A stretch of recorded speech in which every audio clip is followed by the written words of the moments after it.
Estômago. O estômago, ele não é uma estrutura que serve somente para recepcionar e guardar o alimento e aguardar, ficar esperando.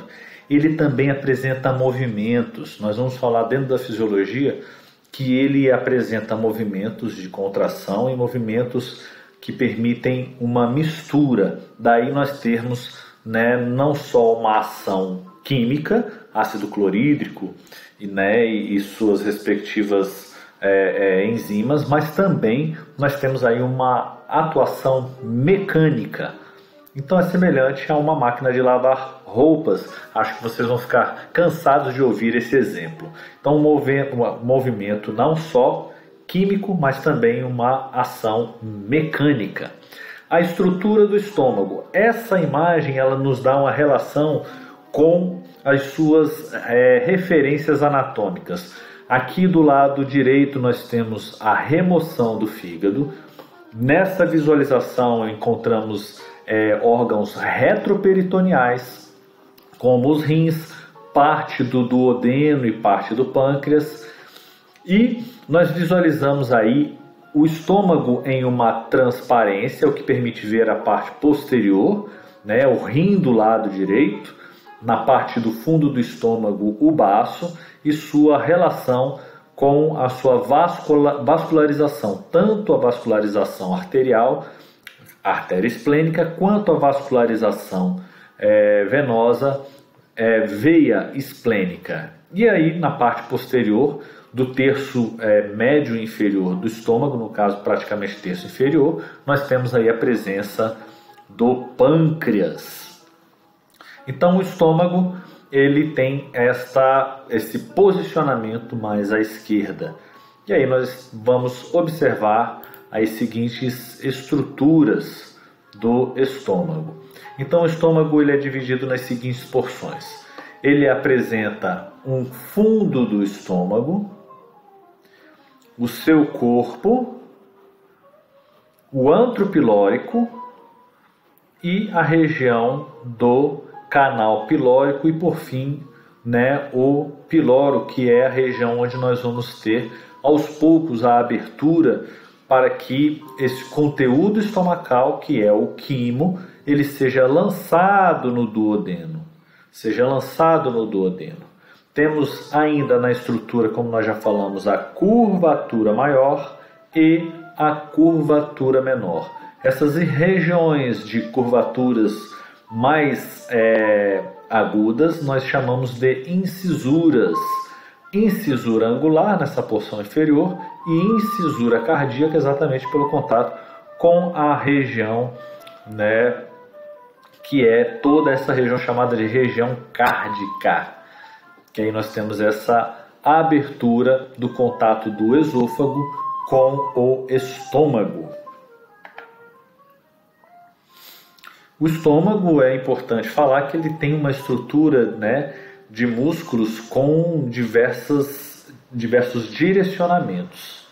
Então essa imagem, mesmo ela sendo desenho, ela nos permite ver, e verificar as camadas que ele apresenta. Uma camada longitudinal, uma camada circular e uma camada oblíqua de músculos que permitem essa movimentação, essas contrações. Aqui próximo ao canal pilórico, a gente vê aqui a região do ósteo pilórico, que permite o contato com a primeira porção do duodeno. E na medida em que esse alimento ele vai sendo digerido e fragmentado, ele vai liberando continuamente o alimento para a sua próxima região. Intestino. O intestino é dividido em intestino delgado e intestino grosso. No estômago nós temos o processo de digestão. Nós vamos ter um processo digestório tanto de carboidratos, quanto de proteínas, quanto de gorduras, lipídios. E esse processo ele tem continuidade no intestino. E aí, no intestino é onde nós temos a finalização do processo digestório, a absorção no intestino delgado. O intestino grosso, praticamente, ele promove mais a absorção de água e sais. é muito importante, né, também essa fase, mas a absorção de outros nutrientes é feita pelo sistema, né, digestório, no caso na estrutura do intestino delgado. No intestino delgado ele é dividido em duodeno, primeira porção, jejuno, a maior porção desse intestino, e o íleo. E o íleo faz o contato com a primeira porção do intestino grosso, né, na junção iliocecal, e a parte do seco é a primeira porção do intestino grosso. Tem em média 3 metros de comprimento, com 2,4 centímetros de largura. A digestão ela é finalizada, completada, vamos falar assim, e os nutrientes são absorvidos. A área da superfície da parede intestinal ela é aumentada por pregas circulares, vilos intestinais, que são estruturas em formas, né, de dedos que aumentam, né, a área de absorção, e microvilos, tudo isso com o objetivo de aumentar a área de absorção, e no momento em que esse alimento ele está dentro dessa estrutura, ele vai promover uma melhor e uma maior absorção de nutrientes, né, diferente daquilo que se ele fosse totalmente liso.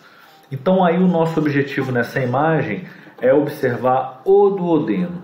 Aqui nós temos um contato tanto com a nossa vesícula biliar, que fica na parte inferior, né, do fígado, e o objetivo da vesícula biliar é guardar, né, reserva, ela funciona como uma reserva de bile.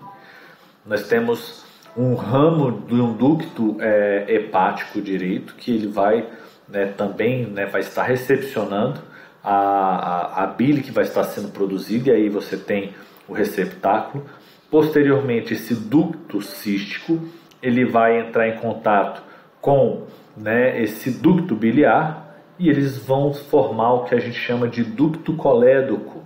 Esse ducto colédoco faz contato com o ducto pancreático, e eles liberam, né, o bile e o suco pancreático na estrutura do duodeno. Então, aquele alimento que vem com uma alta concentração ácida, com uma função ácida, ele vai ser, né, ter uma reação para que essa acidez ela fique diminuída e ela seja, né, dê a continuidade para a sua digestão e também, né, para a sua absorção. As estruturas, né, da bile e do suco pancreático têm uma função de emulsificar as gorduras que estão aí no processo digestório. Então as gorduras, elas no estômago, elas vão ter já uma fase de fragmentação, mas é aqui que nós temos uma emulsificação que diminui o que nós chamamos, né, de tensão superficial. Então a tensão superficial da gordura ela é minimizada com a ação emulsificante de bile do suco pancreático, e que tem também a função de neutralizar a acidez. Ele é um tubo que tem aproximadamente 25 centímetros de comprimento, né? Nós temos uma curvatura chamada flexura duodeno-jejunal. Daí nós vamos falar relembrando o mesentério, que dessa estrutura da flexura é uma curvatura. Então essa curvatura duodeno-jejunal, que é esse momento de flexura, ele já tem contato com o mesentério, recordar, né, do mesentério. Caso você não recorde, retorne para a aula do mesentério. Primeira porção. Jejuno e íleo. Esta imagem ela é bem interessante. Por quê? Porque nós temos aqui, ó, o jejuno e o íleo. No jejuno, praticamente, nós vamos ter na finalização do processo de digestão e absorção desses nutrientes. E aqui nós temos o lúmen, que é a parte interna. Externamente, você observa uma estrutura lisa, porém, internamente, como nós falamos, nós temos a presença de vilosidades. Então, essas vilosidades, né, esses vilos, eles aumentam a superfície de absorção. Temos, né, aqui nesta visualização a região de mucosa, submucosa. Essa imagem está muito interessante de visualizar. Nós vamos ter aí a camada longitudinal muscular, tanto longitudinal quanto circular, que vão permitir as contrações, tanto a contração para a continuidade do peristaltismo, que vai fazer com que uma região se contraia e outra se relaxe e dê, né, um caminho de continuidade, assim como também contrações segmentares, onde você tem uma contração em um ponto e em um outro, e aquele conteúdo ele vai entrar em contato com a região posterior, bate nessa região que vai estar parcialmente obstruída, retorna, fazendo com que ocorra também um movimento de mistura e que ele se esparrame o máximo possível entre as paredes internas do nosso intestino delgado.